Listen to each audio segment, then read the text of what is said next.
This video is concerned with the AO2 regarding Westphal. In this discussion I'm going to focus on sort of two key components, the implications component and the do you agree component. But before we can get into that, there's one key difference really between Westphal and Ayer and Donovan. Ayer and Donovan both have a quite definite main thesis. They're both arguing a specific point. Westphal isn't really arguing anything. He is really just describing a process. So in this sense, we have to, in a peculiar kind of way, sort of fabricate a thesis, sort of fabricate a point, even though he's not really arguing for it at all. And so what I propose is the case is that you look at saying that Westphal's key idea is that we can no longer speak about God. We've lost confidence in speaking about God, in which case we can only speak about religion. So that's the key thesis that I'm going to kind of pivot the whole of this around.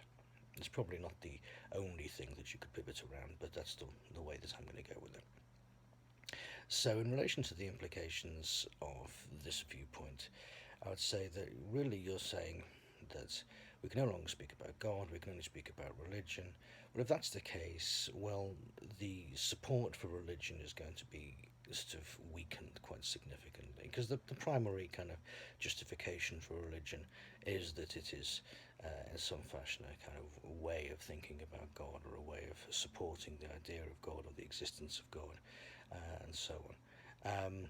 And similarly, if we can no longer talk about God in any sense, we're really just saying that religion is a human phenomena. So we can only really study religion. We can't really see religion as a support for God's existence, or as a kind of a divine institution. As such, it's weakened, and so we might see that church membership might drop, and so on. Now, this might be good. Certain thinkers would consider this to be good. Marx would consider it to be good. If you sort of weaken the role of religion, then there's more chance of people seeing the general ideological state of society and rising up and challenging it.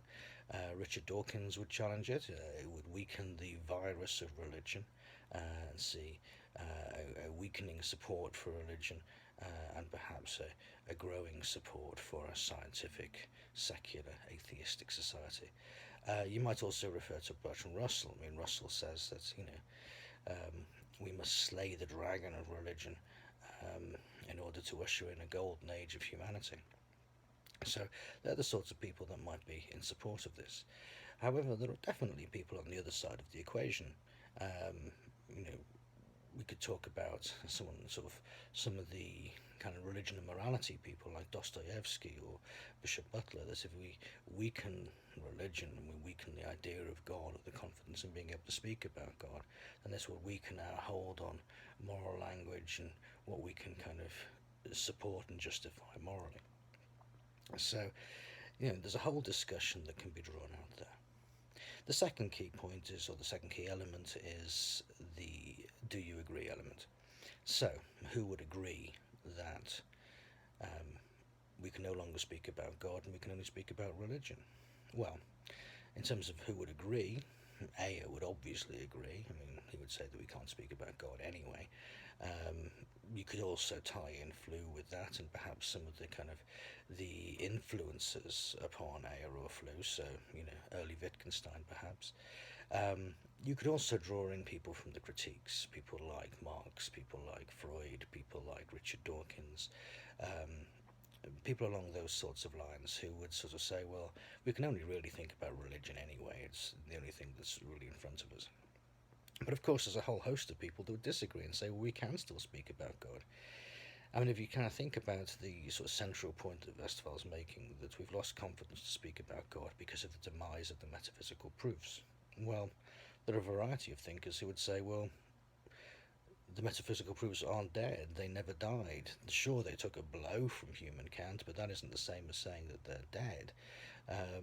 The ontological argument, the cosmological argument, the teleological arguments are still alive and kicking. Richard Swinburne would defend this point of view.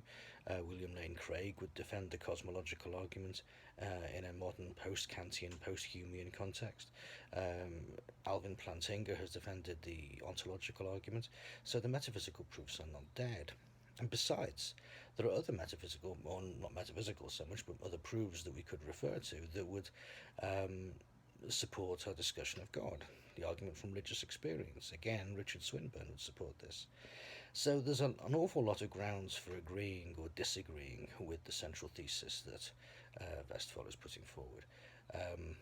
Now again, the important thing, whatever your point of view, you must draw a conclusion. Whether you agree and say, yep, religion's the only thing there's left to talk about, conclude that. If you disagree and you say, no, actually we can still talk about God, Westphal is not correct, then conclude that. But the key thing is, there's got to be a conclusion. Hope that helps.